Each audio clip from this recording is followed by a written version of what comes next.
Bienvenidos amigos.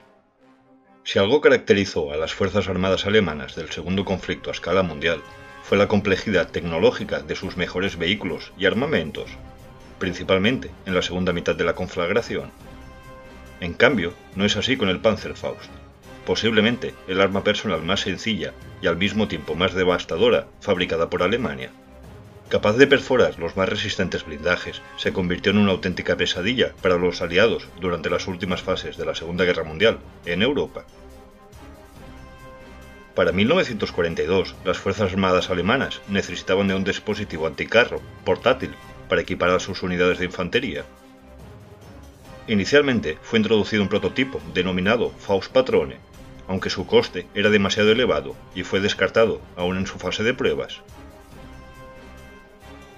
La primera aparición de la familia Panzerfaust fue el Faust Patrone Klein 30, a pesar de estar hecho con un tubo de acero de baja calidad y con poca resistencia, y de disponer de un rango máximo de 30 metros, que comprometía la seguridad de su operador por su corto alcance.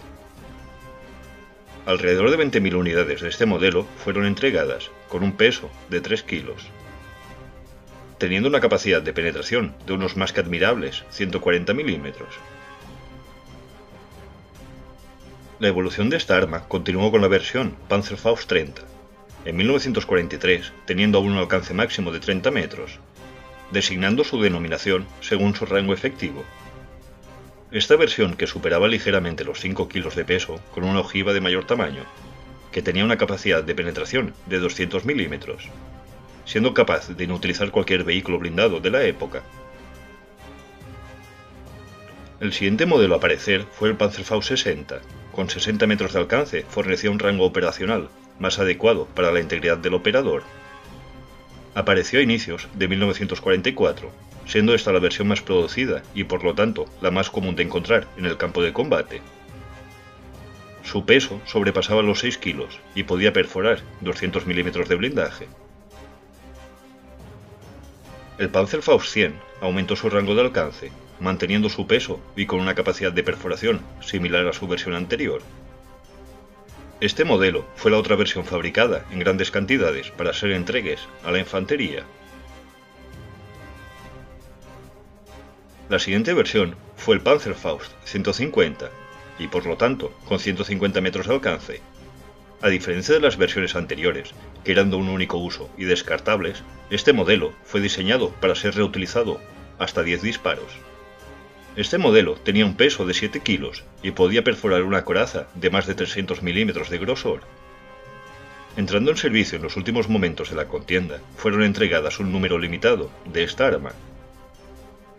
Para septiembre de 1945 estaba previsto la entrada en servicio del Panzerfaust 250, que disponía de una empuñadura, pero la finalización del conflicto hizo que el desarrollo de este modelo nunca se completara. El famoso RPG soviético fue diseñado parcialmente siguiendo la inspiración de esta versión antitanque alemana. Esta arma descartable con un diseño básico inicialmente no disponía de un sistema de puntería. Posteriormente fue añadido un sistema simple con una mirilla que había que alinear con unos agujeros que marcaban la distancia del alcance. La posición inclinada resultante y la cercanía con la prominente ojiva limitaban en cierta medida una correcta visión periférica frontal. El empleo de esta mortífera arma era tan simple que generalmente no se fornecía un entrenamiento, o muy básico para su utilización. En parte también por las dificultades y comienzo de colapso de las Fuerzas Armadas alemanas. En muchas ocasiones, las instrucciones recibidas provenían de un adhesivo colocado en la ojiva del arma. Se hacía principal hincapié en alertar del peligro de los gases producidos por su lanzamiento. Tanto en este adhesivo como en una advertencia en grandes letras rojas impresas en la parte superior trasera del tubo. El retroceso no solo era peligroso para los transeúntes, la retaguardia del soldado que disparaba debía estar libre de obstáculos en una distancia de al menos 3 metros. De lo contrario, se producirían graves quemaduras en la espalda del soldado que disparaba. Oficialmente, la parte trasera del artillero tenía que estar libre en 10 metros por razones de seguridad, y el retroceso fue reportado como letal a un alcance de 3 metros detrás del tubo. Su apariencia de uso simple y el bajo entrenamiento fue motivo de numerosos accidentes. algunos de ellos también por defectos de fábrica del arma. El propulsor consistía en 50 gramos de pólvora que impulsaba la ojiva compuesta de una mezcla de TNT con otros tipos de explosivos.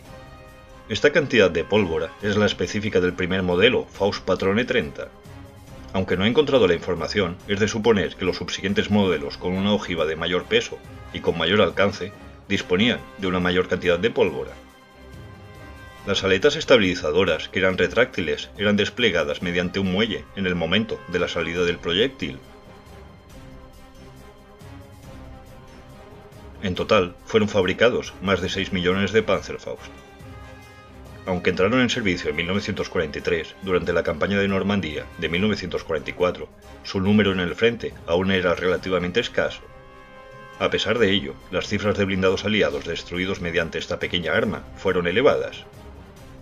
La solución de utilizar la infantería conjuntamente con los tanques aliados hizo caer el porcentaje del éxito del Panzerfaust. Cuando las entregas en grandes cantidades estuvieron disponibles, los aliados ya se encontraban cerca de las fronteras germanas. En la operación Market Garden, en los Países Bajos, el empleo fue común. Y a lo largo de la línea Siegfriedo, las bajas causadas por el Panzerfaust fueron elevadas. En toda Alemania, y tanto en el frente oriental como en el occidental, los Panzerfaust causaron el terror entre las tripulaciones de los tanques enemigos. Con la formación de la milicia popular, millares de hombres de todas las edades fueron armados con esta arma simple de utilizar y que apenas requería de instrucción previa. Muchos de ellos iban armados apenas con un Panzerfaust. En el frente oriental, el Panzerfaust fue el motivo de pérdida del 70% de los blindados del Ejército Rojo. La última gran batalla de Alemania, la Batalla de Berlín, también lo fue para el Panzerfaust, donde sembró la misma destrucción que en anteriores enfrentamientos. Con el principal inconveniente de su alcance limitado, en combate urbano, el Panzerfaust se encontraba en circunstancias ideales para su empleo. Por tamaño, simplicidad y capacidad de devastación, el Panzerfaust posiblemente sea la mayor arma en relación sencillez, destrucción. Dale a like si te ha gustado el vídeo y hasta pronto.